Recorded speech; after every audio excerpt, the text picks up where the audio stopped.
Yra neužmirštuolė, kad nieko nepamirščiau. Sausio 13 tai ne šiaip data, tai ne šiaip skaičius kalendoriuje, tai yra priminimas apie tai, kam mes turime būti dėkingi už tai, kad šiandien gyvename taip, kaip gyvename. Prieš 30 metų, man kalbant su draugu apie būsimą nepriklausomą Lietuvos valstybę, mums iš susijaudinimo drebėjo rankos. Todėl neužmirškime, nors kartą per metus prisisegę tą neužmirštuolę.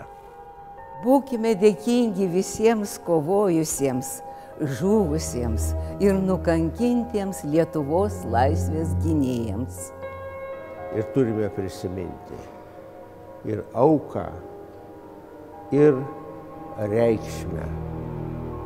Nes reikšmė buvo ne tik tai Lietuvai, reikšmė buvo Europos istorijai. Šiandieną mes esam dėkingi tiems, kurie nepabūgo mirties, kurie paaukoja savo brangiausią turtą, gyvybę.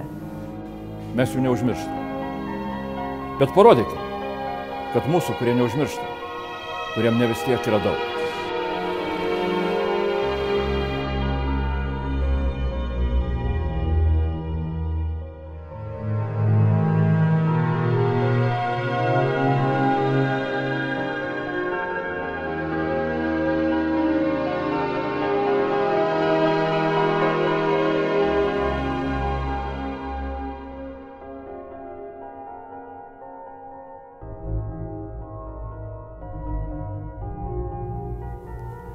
Įsiseksiu ją ir dėl savo prosenelio, kuris žuvo Sibire.